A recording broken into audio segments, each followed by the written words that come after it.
आज बायोलॉजी के क्लास में हम लोग देखेंगे पहला क्वेश्चन जो है पोषण क्या है। जीवों में होने वाली विभिन्न पोषण विधियों का वर्णन करें। ये 5 नंबर का क्वेश्चन आता है, तो इसको बहुत ही ध्यान से हम लोग देखेंगे। तो सबसे पहले पोषण के कॉन्सेप्ट को समझते हैं हम लोग। कोई भी जीव होता है अपना जीवन जीने के लिए कुछ न कुछ खाता पीता है, और इसी खाने पीने की प्रक्रिया को पोषण कहते हैं। क्लियर? कॉन्सेप्ट क्लियर हो गया। हम दूसरे शब्दों में बोल सकते हैं, पोषण वह जैव प्रक्रम है जिसमें जीव अपने जीवन के अस्तित्व को बनाए रखने के लिए भोज्य पदार्थों के पोषण तत्वों को ग्रहण कर उनका उपयोग करते हैं, पोषण कहलाता है। ये किताबी लैंग्वेज हो गई। जीवों में पोषण मुख्यतः 2 विधियों द्वारा होता है। मतलब जो खाने पीने की प्रक्रिया है वो जीव 2 तरीकों से करते हैं। पहला है स्वपोषण और दूसरा है परपोषण। हम लोग स्वपोषण को देखते हैं फर्स्ट ऑफ ऑल। तो स्वपोषण वह विधि है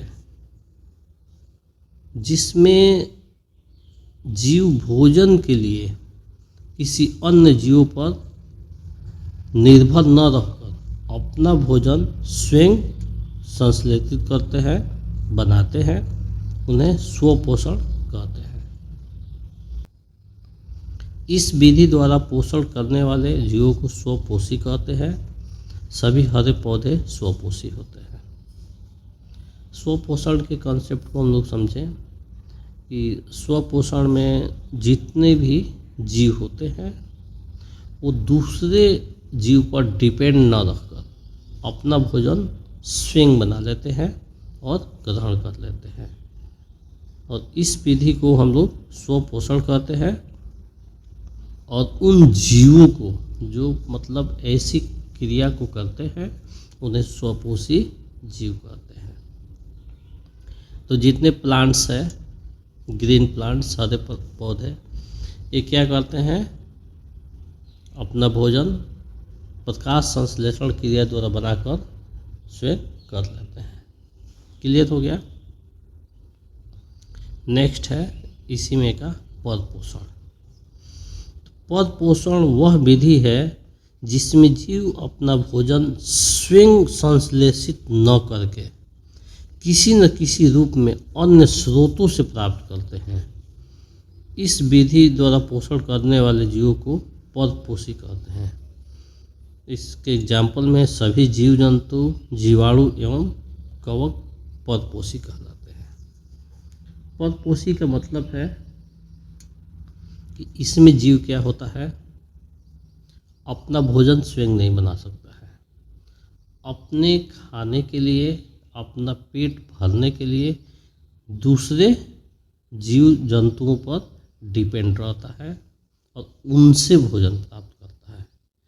तो वैसे पोषण को परपोषण कहते हैं।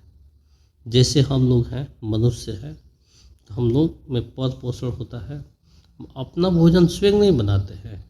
हमको अगर खाना होगा कोई भी चीज़, पौधे पर डिपेंड रहते हैं। प्लांट से हम लोग अनाज को प्राप्त करते हैं, इसके बाद से फल सब्जियों को प्राप्त करते हैं, दालों को प्राप्त करते हैं, और जो एनिमल से प्राप्त होता है दूध, मांस, अंडा, मछली, और उसको लेकर हम बनाकर खाते हैं। तो हम लोग में परपोषण की प्रक्रिया होती है। तो इस कॉन्सेप्ट को हम लोग समझ लिए, पोषण को। अब हम लोग देखेंगे कि स्वपोषी तथा विषमपोषी में डिफरेंस क्या है, अंतर क्या है।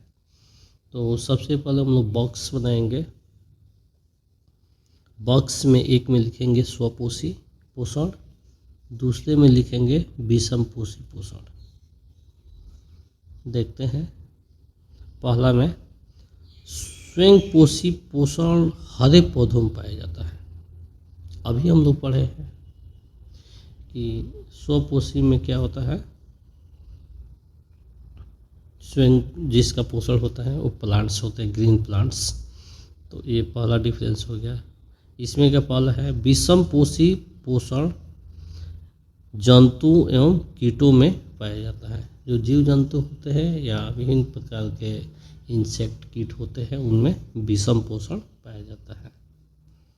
दूसरा अंतर है, यह कार्बन डाइऑक्साइड और जल द्वारा सूर्य के प्रकाश एवं क्लोरोफिल की उपस्थिति में कार्बोहाइड्रेट व ऑक्सीजन का निर्माण करते हैं।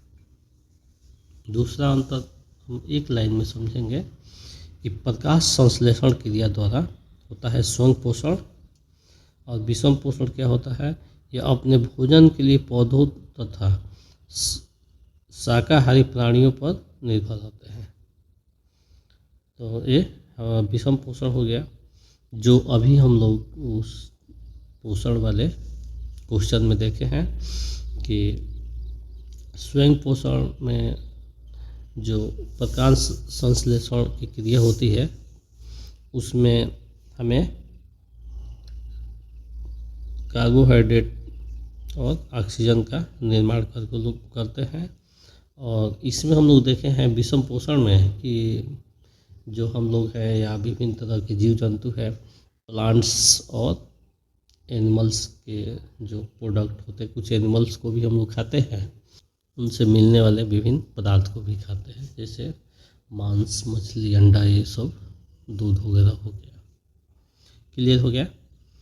अब तीसरा अंतर देखते हैं, अपने भोजन के लिए स्वयं पोषी को अकार्बनिक पदार्थों की आवश्यकता होती है, और इसमें देखते हैं अपने भोजन के लिए विषम पोषी को कार्बनिक पदार्थों की आवश्यकता होती है। इस तरह से हमारा डिफरेंस रहा सब्जेक्टिव क्वेश्चन में। अब इसके बाद हम लोग ऑब्जेक्टिव क्वेश्चन को देखते हैं। ऑब्जेक्टिव क्वेश्चन में है, इनमें से परजीवी पौधा कौन है? चीड़, अमरबेल, गोबर छत्ता, पीपल। सही ऑप्शन बी होगा, अमरबेल। प्रकाश संश्लेषण किसमें होता है? सुबह में, शाम में, दिन में, रात में। सही आंसर इसका सी होगा, दिन में। गोबर छत्ता क्या है?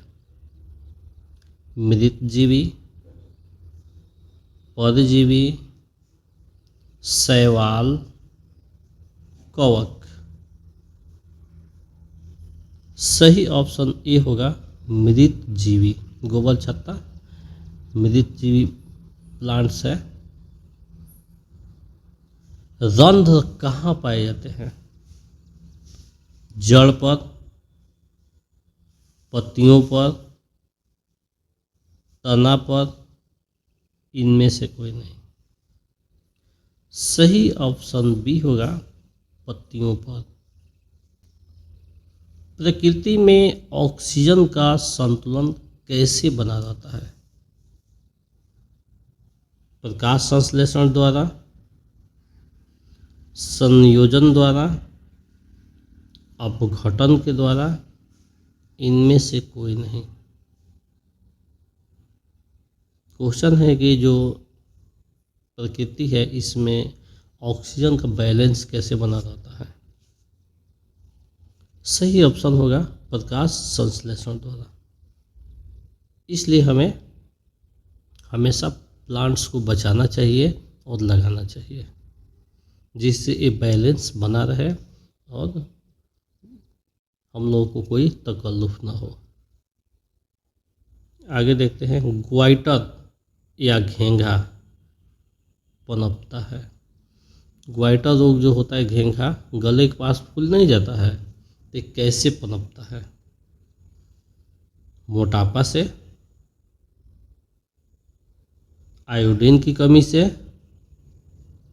चीनी से, इनमें से कोई नहीं। सही ऑप्शन बी होगा, आयोडीन की कमी से। मनुष्य में कितने जोड़े लाल ग्रंथियां पाई जाती है? 1, 2, 3, 4। सही ऑप्शन सी होगा, 3 जोड़ी। 3 जोड़ी हमारे मुंह गुहा में लाल ग्रंथियां पाई जाती है, इसलिए हमारा मुंह हमेशा क्या होता है? लार से भरा हुआ रहता है। कूटपाद किस में पाया जाता है? पैरामीशियम में, यूग्लिना में, अमीबा में, इनमें से कोई नहीं। सही ऑप्शन सी होगा, अमीबा में। मनुष्य की सबसे बड़ी ग्रंथि कौन है? अग्नाशय, एड्रिनल, यकृत, इनमें से कोई नहीं। सही ऑप्शन सी होगा, यकृत। आहार नल का सबसे लंबा भाग कौन सा होता है? छोटी आंत, बड़ी आंत, अमाशय, मुख गुहा। सही ऑप्शन ए होगा, छोटी आंत। अमीबा अपना भोजन कैसे पकड़ता है? जीभ से, मुंह से, कूटपाद से, स्पर्श से। सही ऑप्शन सी होगा, कूटपाद से। सभी हरे पौधे होते हैं, स्वयं पोषी होते हैं, परजीवी होते हैं, मृतजीवी होते हैं, इनमें से कुछ भी नहीं होते हैं। सही ऑप्शन ए होगा, स्वपोषी होते हैं, यानी अपना भोजन स्वयं बनाते हैं। पीत रस कहाँ निकलता है? यकृत में, अमाशय में, आंत में, इनमें से कोई नहीं। सही ऑप्शन ए होगा, यकृत में। इनमें से कौन उभयलिंगी जंतु है? शेर, केंचुआ, मछली, भेड़। सही ऑप्शन बी होगा, केंचुआ। मुख गुहा में किसका पाचन होता है? हमारे मुख गुहा में किसका पाचन होता है? हम लोग बहुत चीज़ें खाते हैं और बहुत से उसमें विटामिन निकलते हैं। तो कुछ विटामिन्स ऐसे होते हैं जो मुंह से ही पाचन की प्रक्रिया शुरू कर देते हैं।